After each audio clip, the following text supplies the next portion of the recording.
వల్లి చేసిన మోసాన్ని తెలుసుకొని భాగ్యానికి ఊహించని షాక్ ఇచ్చిన రామరాజు అసలు ఇదంతా ఎలా జరగబోతుందనేది ఈ వీడియోలో తెలుసుకుందాం. రామరాజు అయితే ఇక వేదవతిని అడుగుతూ ఉంటాడు. బుజ్జమ్మ, వల్లి ఏమన్నా ఫోన్ చేసిందా? వాళ్ళమ్మకి ఎలా ఉందో ఏంటో ఇవేమన్నా అడిగావా నువ్వన్నా ఫోన్ చేసి అని అడుగుతూ ఉంటాడు రామరాజు. అప్పుడు ఇక రామరాజు అన్న మాటలకి అంటూ ఉంటుంది వేదవతి, నేనేం చేయలేదండి అని అంటూ ఉంటే, అసలేంటి బుజ్జమ్మ నువ్వు ఎందుకు ఇలా చేస్తున్నావు? సరేలే నేనే చేస్తాను అని ఫోన్ చేయబోతూ ఉంటాడు రామరాజు. అప్పుడే అది చూసి నర్మద అయితే, ఇప్పుడు వల్లి అక్కకి ఫోన్ చేస్తే జరిగిందంతా మావయ్య గారికి తెలిసిపోతుంది, ఏం చెయ్యాలి అని ఆలోచిస్తూ ఉంటుంది నర్మద. రామరాజు ఫోన్ అయితే చేస్తాడు, కానీ రామరాజు ఫోన్ చేస్తాడు కానీ ఫోన్ అయితే వల్లి లిఫ్ట్ చేయదు. లిఫ్ట్ చేయబోయేసరికి, ఇదేంటి బుజ్జమ్మ వల్లి ఫోన్ కూడా లిఫ్ట్ చేయడం లేదు అని అంటూ ఉంటాడు రామరాజు. ఒకవేళ ఏదైనా పనిలో ఉందేమో మావయ్య గారు అని అంటూ ఉంటుంది నర్మద. అయితే కనీసం ఫోన్ అన్నా చెయ్యాలి కదమ్మా, లేకపోతే ఒకసారి వెళ్ళొద్దాము అని అంటూ ఉంటాడు రామరాజు. అయితే అప్పుడే ఇక చందు అయితే వస్తాడు. ఇక చందుని చూసి, హిరే పెద్దోడా, ఏంట్రా వల్లి ఫోన్ చేస్తుంటే ఫోన్ లిఫ్ట్ చేయడం లేదేంటి అని అడుగుతూ ఉంటాడు రామరాజు. అప్పుడు ఇక చందు అయితే, నేను ఇప్పుడే చేశాను నాన్న, నాతో బాగానే మాట్లాడింది, తను రావడానికి ఇంకా 2 రోజులు పడుతుందని చెప్పింది అని అంటూ ఉంటాడు చందు. అయితే మరి నువ్వు వెళ్ళి అసలు ఎలా ఉన్నారో ఏంటో కనుక్కున్నావా? హాస్పిటల్కి తీసుకువెళ్ళాలేమో అడిగావా అని అడుగుతూ ఉంటాడు రామరాజు. అడిగాను నాన్న, తీసుకువెళ్ళాను, మీరేమి కంగారు పడకండి, వాళ్ళ గురించి ఏమీ ఆలోచించుకోండి, నేనున్నాను కదా, నేను చూసుకుంటాను అని చందు అయితే అంటూ ఉంటాడు. అప్పుడే ఇక చందుతో నర్మద అయితే పక్కకి వచ్చి ఇలా అంటూ ఉంటుంది, ఏంటి బావగారు మీరు చేసే పని? మావయ్య గారికి ఎందుకు అబద్ధం చెప్తున్నారు అని అడుగుతూ ఉంటుంది నర్మద. ఏం చేయమంటావు నర్మద, ఇక ఆ వల్లిని నా జీవితంలోకి రానివ్వాలని నేను అనుకోవడం లేదు, కానీ వల్లి చేసిన కుట్రలు తెలిస్తే నాన్న తట్టుకోలేరు. తన పెద్ద కోడలు ఇంటి గౌరవాన్ని నిలబెట్టేదని, ఇంటి సంతోషాన్ని పెంచేదని అనుకుంటున్నా నా తండ్రికి నీ కోడలు నీ కూతురు జీవితాన్ని నాశనం చేయాలని చూసింది నాన్న అంటూ ఆ పిడుగులాంటి వార్తని మా నాన్నకి మేము ఎలా చెప్పాలి అని అంటూ ఉంటాడు చందు. అయితే ఇక చందు అన్న మాటలకి నర్మద అయితే, అసలు బావగారు వల్లి చేసిన మోసాన్ని తట్టుకోలేకపోతున్నారు అని అనుకుంటూ ఉంటుంది నర్మద. తర్వాత ఇక వల్లి అయితే చాలా ఏడుస్తూ ఉంటుంది. అలా ఏడుస్తున్న వల్లిని చూసి ఇక భాగ్యం, ఆనందరావు కూడా బాధపడుతూ ఉంటారు. ఏమండి ఆవిడ గారండి, చూడండి మన అమ్మాయి ఎలా ఏడుస్తుందో, ఎప్పుడు కూడా గలగలా మాట్లాడుతూ కిలకిలా నవ్వే అమ్మని చూసి ఆనందపడేవాళ్ళం, కానీ ఈరోజు తను అలా బాధపడుతుంటే చూసి తట్టుకోలేకపోతున్నాము అని అంటూ ఉంటే ఆ మాట విని ఇక భాగ్యం అయితే, అవును మీరు చెప్పింది కూడా నిజమే అమ్మడు, కాస్త టిఫిన్ అన్నా చెయ్యమ్మడు అని అంటూ ఉంటుంది భాగ్యం వల్లి దగ్గరికి వెళ్ళి. లేదు, నాకేమీ తినాలనిపించడం లేదు, తాగాలనిపించడం లేదు, ఈ పాటకి నా గురించి మావయ్య గారికి ఆయన నిజం చెప్పేసే ఉంటారు. ఇప్పటి వరకు తన ఇంటి పరువుని నిలబెట్టాలని అనుకుంటున్న, ఇంటి పరువుని నిలబెట్టే కోడలు వచ్చిందని సంతోషపడుతున్న మావయ్య నేను ఒక మోసగత్తినని తెలుసుకున్నాక నన్ను అసహించుకుంటారు. అందరి ముందు తలదించుకునే పరిస్థితి వచ్చింది అని బాధపడుతూ ఉంటుంది ఇక వల్లి. అయితే అప్పుడు ఇక భాగ్యానికి ఏం చెయ్యాలో కూడా తెలీదు. ఇంతలో ఇక భద్రావతి అయితే ఇక భాగ్యం దగ్గరికి వస్తుంది. అప్పుడు ఇక భద్రావతి రావడం చూసి ఇక భాగ్యం అయితే, ఎందుకు వచ్చావు అని అడుగుతూ ఉంటుంది. ఇక అప్పుడే ఇక భద్రావతి అయితే, నువ్వు నాకు ఒక పని చేసి పెట్టాలి అని అంటూ ఉంటుంది భద్రావతి. ఏం చెయ్యాలి అని అడుగుతూ ఉంటుంది భాగ్యం. ఇప్పటి వరకు చేసింది సరిపోలేదా, ఇంకా ఏం చెయ్యాలని ఇంకా అడగడానికి వచ్చావు అని అడుగుతూ ఉంటే, అప్పుడే ఏం లేదు, అమూల్య చేత కేసు వాపస్ తీసుకునేలాగా మీ అమ్మాయి వల్లి అయితే మాట్లాడాలి అమూల్యతో అని అంటూ ఉంటుంది భద్రావతి. ఆ మాట వినీక వల్లి కోపంతో రగిలిపోతూ, అయినా మీకేమి చేతగానప్పుడు పౌరుషాలు, ఈ పగలు గొడవలు మీకెందుకు? ఒక ఆడపిల్లని అడ్డు పెట్టుకొని పగ సాధించాలని చూసి ఇప్పుడు మీ మేనల్లుడు జైలుకి వెళ్ళాడు, ఇంకా సరిపోలేదా మీకు అని అడుగుతూ ఉంటుంది వల్లి. మమ్మల్ని అడ్డం పెట్టుకొని మా జీవితాల్లో ఏదో లోటుందో దాన్నే క్యాష్ చేసుకొని మమ్మల్ని ఈ ఉచ్చులో బిగించారు. మీ వల్ల నా కాపురం నాశనం అయిపోయింది. నేనే విశ్వాని అమూల్యని ఒకటి చేశానని, వాళ్ళిద్దరి మధ్య రాయబారాన్ని నడిపించానని నా భర్తకి నిజం తెలిసిపోయి నన్ను ఇంట్లో నుంచి బయటికి గెంటేశాడు. ఇప్పుడు ఏ ముఖం పెట్టుకొని ఆ ఇంటికి వెళ్ళాలి నేను? నన్ను మళ్ళీ కాపురానికి తీసుకువెళ్తాడనే నమ్మకం కూడా పోయింది అని అంటూ ఉంటుంది వల్లి. అయితే ఏంటి, నిన్ను నీ భర్త పుట్టింటికి తరిమేశాడా అని అంటూ ఉంటుంది భద్రావతి. ఈ పుణ్యం కూడా నువ్వే కట్టుకున్నావు, అయినా నీకు ఈ నొప్పేం తెలియదులే, ఎందుకంటే పెళ్ళి పెటాకులు ఏమీ లేవు కదా నీకు అని అంటూ ఉంటుంది వల్లి అయితే భద్రావతిని. అప్పుడు ఇక భద్రావతి మాట అదుపులో పెట్టుకొని మాట్లాడు అని అంటూ ఉంటుంది భద్రావతి. ఒక ఆడపిల్ల జీవితాన్ని నాశనం చేసి అప్పుడు దాని మీద సంతోషపడాలని చూశారు. చివరికి మీ గతి అలాగే అయ్యింది, మా పరిస్థితి ఇలాగే వచ్చింది. భగవంతుడు అన్నవాడు చెడును చేస్తుంటే చూస్తూ ఊరుకుంటాడా అని అంటూ ఉంటుంది వల్లి. అయితే మీ గురించి నా జీవితం కూడా నాశనం అయిపోయింది అని తిట్టుతూ ఉంది భద్రావతిని. అప్పుడు ఇక భద్రావతి అయితే అంటూ ఉంటుంది, చూడు, నువ్వేమీ కంగారు పడుకో, నిన్ను ఎలా కాపురానికి తీసుకువెళ్ళరో నేను చూస్తాను. ఒకవేళ నీ కాపురాన్ని సరిదిద్దితే నేను అడిగినట్టు చేస్తావా అని అంటూ ఉంటుంది భద్రావతి. అమ్మా, నీకో నమస్కారం, మమ్మల్ని ఇలాగన్నా వదిలే, ప్రశాంతంగా బ్రతకనివ్వు, వెళ్ళు అని అంటూ ఉంటుంది వల్లి. అయితే ఇంకోసారి మా ఇంటికి వచ్చి అలా చేయండి ఇలా చేయండి అని చెప్తే మాత్రం వెళ్ళి నీ మీద పోలీస్ స్టేషన్లో కేసు మాత్రం పెట్టేస్తాను, చూసుకో అని అంటూ ఉంటుంది వల్లి. అయితే విన్నారు కదా మా అమ్ముడు చెప్పింది, మీరిచ్చిన 10 లక్షలకి మీరు అడిగింది మేము చేసేసాము, ఇక మీకు మాకు ఎటువంటి సంబంధం లేదు అని అంటూ ఉంటుంది భాగ్యం. ఒకవేళ మీరు ఈ పని చెయ్యకపోతే మీ గురించి అక్కడ చెప్పేస్తాము అని అంటూ ఉంటే, నువ్వేంటమ్మా కొత్తగా చెప్పేది, చెప్పుకుంటావా, చెప్పుకో వెళ్ళి, ఇక జరగాల్సింది జరిగిపోయింది, నా కూతురి కాపురం కుప్పకూలిపోయింది, ఇంకేం చెప్పి నువ్వేం సాధిస్తావు, మమ్మల్ని ఎలా బెదిరిస్తావు, పోమ్మా పో అని అంటూ ఉంటుంది ఇక భద్రావతిని. భాగ్యమైతే ఇక భద్రావతి అయితే ఆ చందుగాడు దీన్ని వదిలేశాడా, ఈ విషయం అసలు ఆ రామరాజు గారికి తెలుసో లేదో టెస్ట్ చేస్తాను, తెలియకపోతే ఆ ఇంట్లో గొడవలు సృష్టించి మనశ్శాంతి లేకుండా చేస్తాను అని ఇక భద్రావతి అయితే రామరాజు ఇంటికైతే వెళ్తుంది. ఇక రామరాజు ఇంటికి వెళ్ళేసరికి అప్పుడు ఇక భద్రావతిని చూసి రామరాజు, ఏంటి మా ఇంటికి ఎందుకు వచ్చావు అని అడుగుతూ ఉంటాడు. అవును, నీ పెద్ద కోడలు ఎక్కడికి వెళ్ళింది అని అడుగుతూ ఉంటుంది భద్రావతి. అయితే రామరాజుతో, అప్పుడే నా పెద్ద కోడలు గురించి నీకెందుకు అని అనగానే, ఇంటికి నిన్ను ఏదో పెద్ద మనిషి అంటారు కానీ నీకు ఇచ్చే విలువ మీ ఇంట్లో నీకు ఎవరైనా ఇస్తున్నారనుకుంటున్నావా అని అంటూ ఉంటుంది భద్రావతి. మా ఇంటి విషయాలు నీకు అనవసరం, నోరు మూసుకొని వెళ్ళు అని అంటూ ఉంటాడు చందు. నువ్వు ఆపరా అని అంటూ ఉంటుంది భద్రావతి. అయితే చిన్న పెద్ద లేకుండా నోరు మూసుకోమని ఎలా చెప్తున్నావు నువ్వు అని అడుగుతూ ఉంటుంది భద్రావతి. అప్పుడు ఇక రామరాజు అయితే, అసలు ఏం చెప్పాలనుకుంటున్నావు నువ్వు అని అడుగుతూ ఉంటాడు.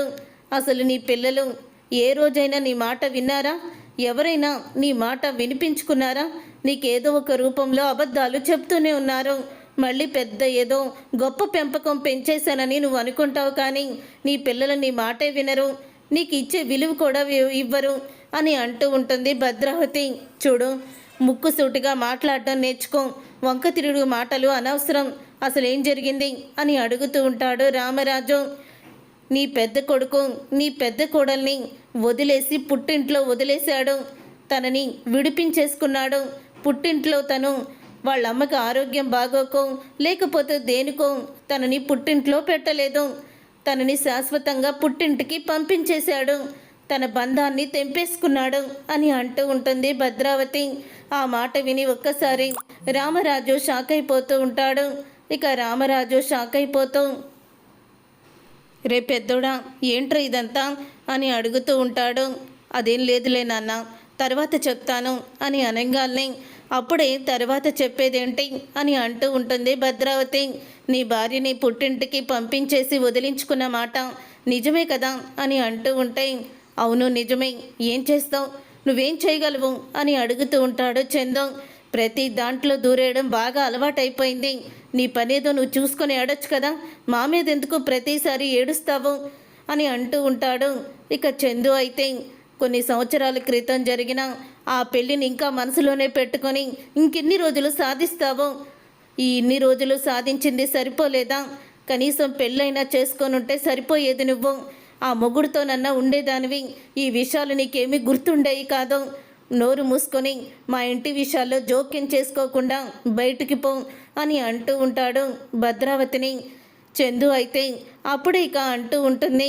పక్కనే ఉన్న ప్రేమ అయితే, ఎందుకత్తా, ఎందుకు ఇంతకన్నా ఎక్కువగా దిగజారిపోతావు, ప్రతి విషయంలో జోక్యం చేసుకొని వీళ్ళ దగ్గరికి వచ్చి అవమానపడుతున్నావు, నీకు ఆ మాత్రం సిగ్గనిపించడం లేదా, కుటుంబ విషయంలో జోక్యం చేసుకోవద్దని చందుబావ చెప్తూ ఉంటే ఇంకా సిగ్గు లేకుండా నుంచున్నావేంటి, వెళ్ళు అని అంటూ ఉంటుంది ప్రేమ. అప్పుడు ఇక భద్రావతి అంటూ ఉంటుంది రామరాజుతో, చూసావా, నీ దగ్గర నీ వాళ్ళు అన్ని నిజాలు దాచిపెడతారు, ఏవి కూడా నిజం చెప్పరు, ఆఖరి నిమిషంలో అదేదో పెద్ద గొడవ అయితే కానీ, ఇష్యూ అయితే కానీ నీ వరకు రాదు అని చెప్పి భద్రావతి వెళ్ళిపోతుంది. అప్పుడే రామరాజు అయితే కోపంగా లోపలికి వెళ్ళి కూర్చొని ఆలోచిస్తూ ఉంటాడు. ఇక అంటూ ఉంటాడు చందు అయితే, నాన్న అని అంటూ ఉంటే, మాట్లాడుకురా, ఇప్పటి వరకు కూడా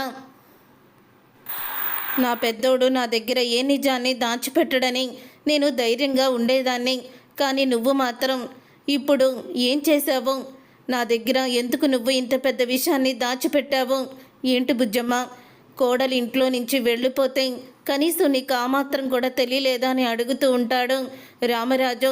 రే పెద్దోడా, ఏంట్రా ఇదంతా, వల్లిని పుట్టింటి కాడ వదిలేయడం ఏంటి అని అడుగుతూ ఉంటే, అప్పుడు ఇక ఆ మాట విని చందు అయితే అంటూ ఉంటాడు, వల్లి మనల్ని మోసం చేసిందమ్మా అని అనగానే షాక్ అయిపోతూ ఉంటారు రామరాజు. వల్లి అందరూ కూడా మనల్ని మోసం చేయడం ఏంటి, వల్లి మన ఇంటి దేవత, ఎప్పుడు సంతోషాన్నే కోరుకుంటుంది, అలాంటి అమ్మాయిని నువ్వు అపార్థం చేసుకొని పుట్టింటి దగ్గర వదిలేయడం ఏంటి, అయినా నువ్వు వల్లిని పుట్టింటికి తీసుకువెళ్ళేటప్పుడు కనీసం మాకు చెప్పాలని బుద్ధి కూడా నీకు లేదా అని అడుగుతూ ఉంటాడు రామరాజు చందుని. అప్పుడు ఇక చందు అయితే, ఏం చెప్పమంటారు నాన్న, అమూల్యని ఆ విశ్వాతో ప్రేమలో ట్రాప్ నడిపించి వాళ్ళిద్దరూ కూడా ప్రేమలో పడేలా చేసి అమూల్య జీవితాన్ని నాశనం చేసిందని చెప్పనా, అమూల్యని ఆ రోజు ఆ వెధవ కిడ్నాప్ చేసి తీసుకువెళ్ళడానికి కారణం వల్లియేనని నిజాన్ని బయటపెట్టనా, బాగా డబ్బున్న వాళ్ళమని చెప్పి మోసం చేసి మన దగ్గర నాటకమాడి పెళ్లి కోసమని నా దగ్గరే 10 లక్షలు తీసుకొని చదువుకున్నానని దొంగ డాక్యుమెంట్స్ని బయటపెట్టి ఇవన్నీ నేరాలు చేసిందని నా భార్య గురించి గొప్పగా చెప్పనా మీకు అని అంటూ ఉంటాడు చందు. ఆ మాట విని ఒక్కసారి రామరాజు షాక్ అయిపోతూ, ఏం మాట్లాడుతున్నావురా, వల్లి పెళ్ళి అవ్వక ముందు నుంచి మనల్ని మోసం చేస్తూనే ఉంది, ప్రతి విషయంలో వాళ్ళు మనతో అబద్ధం చెప్తూనే ఉన్నారు, వాళ్ళు కోటేశ్వర్లు కాదు, ముందు నుంచి ఆ ఇడ్లీ బండి అమ్ముకునే వాళ్ళే, ఒకరోజు ఇడ్లీ అమ్మకపోతే మరొక రోజు తిండి ఉండడానికి కూడా వాళ్ళకి తిండి కూడా ఉండదు, అలాంటి కుటుంబంలో నుంచి వచ్చింది వల్లి, కానీ మన దగ్గర గొప్పవాళ్ళమని కోటీశ్వర్లమని అబద్ధం చెప్పారు, పెళ్లి ఖర్చులకు కూడా నా దగ్గరే డబ్బులు తీసుకుంటే చేతికి అందలేదేమో అనుకున్నాను, కానీ వాళ్ళు కోటీశ్వర్లు కాదు అని నిజాన్ని గ్రహించలేకపోయాను అని అంటూ ఉంటాడు చందు. ఈ విషయాలన్నీ పక్కన పెడితే నా చెల్లెల జీవితాన్ని నాశనం చేయాలని చూసింది మన శత్రువైన ఆ భద్రావతి సేనాపతితో చేతులు కలిపి ఆ విశ్వాకి అమూల్యకి మధ్యలో ప్రేమ రాయబారాన్ని నడిపించి చివరికి ఆ నిజం బయటపడడంతో నేను గట్టిగా అడిగానని ప్రేమ మీద నింద వేయబోయింది. నిజంగా ప్రేమ ఆ రోజు అమూల్యని తనంతట తానే తాళి కట్టుకోమని ఉండకపోతే తర్వాత పరిస్థితి వేరేలా ఉండేది అని అంటూ ఉంటాడు చందు. అయితే ఇక చందు అన్న మాటలకి అప్పుడు ఇక షాక్ అయిపోతూ ఉంటారు అందరూ కూడా. ఇక రామరాజు ఒక్కసారే కుప్పకూలిపోతాడు. అప్పుడు ఇక రామరాజు ఒక్కసారే కుప్పకూలిపోవడంతో అంటూ ఉంటుంది వేదవతి, అయితే ఈ పరిస్థితి వస్తుందని మీరు తట్టుకోలేరని నిజం తెలిసిన నేను కూడా నిజాన్ని బయట పెట్టలేకపోయానండి అని అంటూ ఉంటుంది వేదవతి. ఆ మాట విని రామరాజు ఇంకా షాక్ అయిపోతూ ఉంటాడు. ఏంటి బుజ్జమ్మ, వల్లి గురించి నీకు ముందే తెలుసా అని అడుగుతూ ఉంటే, తెలుసండి, వల్లి మన కుటుంబాన్ని ఎంత మోసం చేసిందో నా చెవులారా నేను విన్నాను అని అంటూ ఉంటే అప్పుడు ఇక చందు అయితే ఏంటమ్మా వల్లి గురించి నీకు ముందే తెలుసా అని అడుగుతూ ఉంటాడు. చందు తెలుసురా, కానీ ఈ విషయం నీకు తెలిసినా మీ నాన్నకు తెలిసినా తట్టుకోలేరని, మీ కాపురం కూలిపోతుందని, ఎంతో గొప్ప సంబంధం అని చెప్పి నీకు పెళ్లి చేసింది మీ నాన్నే కదా, ఇంత నీచమైన సంబంధం చేశానని మళ్ళీ మీ నాన్న బాధపడతారేమో అని నిజాన్ని బయట పెట్టలేకపోయాను అని వేదవతి అంటూ ఉంటుంది. అప్పుడు ఇక రామరాజు అయితే వల్లి ఇంటి పరువుని నిలబెడుతుందనుకుంటే ఇలా చేస్తుందని నేను కలలో కూడా ఊహించలేదు అని రామరాజు అయితే చాలా బాధపడుతూ ఉంటాడు. అప్పుడు ఇక చందు అయితే రామరాజుకు కూడా నిజం తెలిసిపోవడంతో ఇక తను చాలా బాధపడుతూ ఉంటాడు. నన్ను క్షమించు నాన్న, నీకు నేను సంతోషాన్ని ఇవ్వలేకపోయాను, అనవసరంగా ఈ వల్లి మెడలో తాళి కట్టి అమూల్య జీవితాన్ని కూడా నాశనం చేయాలని చూశాను అని అంటూ బాధపడుతూ ఉంటాడు. ఎంత ప్రేమించాను వల్లి, నువ్వు నన్ను ఇంతలా మోసం చేస్తావని అనుకోలేదు అని అనుకుంటూ ఉంటాడు. చందు అయితే ఇక చందు అన్న మాటకి చందు అయితే ఆ బాధని తట్టుకోలేక ఫుల్గా తాగేస్తాడు. ఇక ఫుల్గా తాగేసి అప్పుడే రోడ్డు మీద పక్కనే పడిపోయి ఉంటాడు. అలా రోడ్డు మీద పక్కనే పడిపోయి ఉన్న చందుని అటుగా వస్తున్న ఇక రామరాజు అయితే చూస్తాడు. ఇక చందుని చూసి షాక్ అయిపోతూ పెద్దోడా, రే పెద్దోడా అని అంటూ ఉంటాడు. అప్పుడు ఇక స్పృహలో అయితే ఉండడు చందు. నాన్న, నేను మోసపోయాను నాన్న, వల్లి చేతిలో నేను చాలా మోసపోయాను, తనను నమ్మి ఎంతగానో నన్ను నయవంచన చేసింది అని కలవరిస్తూ ఉంటాడు. అప్పుడే రామరాజు అయితే చందుని ఇంటికి తీసుకొస్తాడు. ఇంటికి రామరాజు చందుని తీసుకురావడం చూసి వేదవతి షాక్ అయిపోతూ ఏంటండి ఇదంతా అని అంటూ ఉంటుంది. తన భార్య చేసిన మోసాన్ని తట్టుకోలేక తాగుడికి బానిసై రోడ్డు మీద పడుకుంటున్నాడు అని అంటూ ఉంటాడు రామరాజు. నిజంగా వీడి జీవితాన్ని నేను నాశనం చేశాను అని అంటూ రామరాజు బాధపడుతూ ఉంటాడు. తర్వాత రోజు ఇక డివర్స్ నోటీస్ అయితే పంపిస్తాడు వల్లికి. అప్పుడే ఇక నోటీస్ తీసుకువెళ్ళిన తర్వాత వల్లికి నోటీస్ రావడంతో అది చదవడం తెలియక తెచ్చిన అతన్ని అడుగుతూ ఉంటుంది. ఇదేంటది అని అడుగుతూ ఉంటే విడాకుల నోటీస్ అమ్మా, మీ భర్త మీ నుంచి విడాకులు అడుగుతున్నారు అని అనగానే వల్లి షాక్ అయిపోతూ ఉంటుంది. అప్పుడు ఇక భాగ్యంతో అంటూ ఉంటుంది, ఇక నేను బ్రతికి నేను అనవసరం అని ఆత్మహత్య చేసుకోబోతూ ఉంటుంది వల్లి. అప్పుడే ఇక భాగ్యం అయితే నువ్వేమీ బాధపడుకో, నేను వెళ్తాను, వెళ్ళి రామరాజు కాళ్ళు పట్టుకుంటాను అని భాగ్యం ఆనందరావు ఇద్దరూ కూడా రామరాజు దగ్గరికి అయితే వస్తారు. అప్పుడే ఇక రామరాజు వాళ్ళిద్దరినీ చూసి కోపంతో రగిలిపోతూ ఉంటాడు. ఎందుకు వచ్చారు మీరు అని అంటూ ఉంటే అన్నయ్య గారు, మేము చేసింది తప్పే, ఇదంతా కూడా మా కూతురు జీవితం బాగుండాలని చేశాను తప్ప వేరే ఉద్దేశం కాదు, మిమ్మల్ని మోసం చేయాలని అంతకన్నా కాదు, మీలాంటి కుటుంబానికి కోడలుగా వెళ్తే నా కూతురు జీవితం బాగుంటుందని ఎంతో ఆశపడి ఒక తల్లిగా ఇలాగా అబద్ధం ఆడి పెళ్లి చేయాల్సి వచ్చింది, అంతే తప్ప మిమ్మల్ని మోసం చేయాలని కాదు అని అంటూ ఉంటుంది భాగ్యం. అప్పుడు ఇక రామరాజు అయితే గుండెల మీద చెయ్యి వేసుకొని, ఇప్పుడు చెప్పమ్మా, మీ కూతురు జీవితం బాగుండాలని మీ కూతుర్ని మాలాంటి కుటుంబానికి కోడలుగా పంపిస్తే ఆనందంగా ఉంటుందని పంపించారు, మరి నా కూతురే తప్పు చేసిందమ్మా, ఆ నీచుడి చేతిలో నా కూతుర్ని పెట్టారు తీసుకువెళ్ళి, మీ తల్లి కూతుళ్ళు ఇద్దరు కూడా, నా కూతురు ఏం అన్యాయం చేసింది మీకు అంటే మీ కూతురు మీ అల్లుడు సంతోషంగా ఉంటే చాలు, ఎదుటి వాళ్ళు ఎలా అయిపోయినా మీకు అనవసరం అంతేనా అని అడుగుతూ ఉంటాడు రామరాజు. అది కాదు అన్నయ్య గారు, నేను చెప్పేది వినండి అని భాగ్యం అంటూ ఉంటే, ఇప్పటి వరకు కూడా వల్లిని సొంత కూతుర్లా చూసుకున్నాను, మిగతా ఇద్దరు కోడల్ని పక్కన పెట్టి వల్లిని పొగుడుతూ ఉండేవాడిని, తన వల్ల ఇల్లు ఇలా ప్రశాంతంగా ఉందని వాడిని, కానీ ఈరోజు అదే ఇంట్లో వల్లి లేకపోవడం నాకెంతో ఆనందంగా ఉంది, ఇలాంటి గుండెలు తీసిన బంటలు ఇళ్లలో ఉండకూడదు, మా ఇంటి కోడలుగా ఉండే అర్హత వల్లికి లేదు అంటూ రామరాజు ఊహించని షాక్ ఇచ్చేస్తాడు భాగ్యానికి. చూసారుగా ఫ్రెండ్స్, రాబోయే కథలో మరి వల్లి తిరిగి వస్తుందా, చందు మనసు మారుతుందా, ఇలాగే జరగాలని మీరు కోరుకుంటే తప్పకుండా కామెంట్ చేయండి, వీడియోనైతే లైక్ చేయండి. మీరు చేసే ఒక్క లైక్ మాకు ఎంతో సపోర్ట్ని ఇస్తుంది.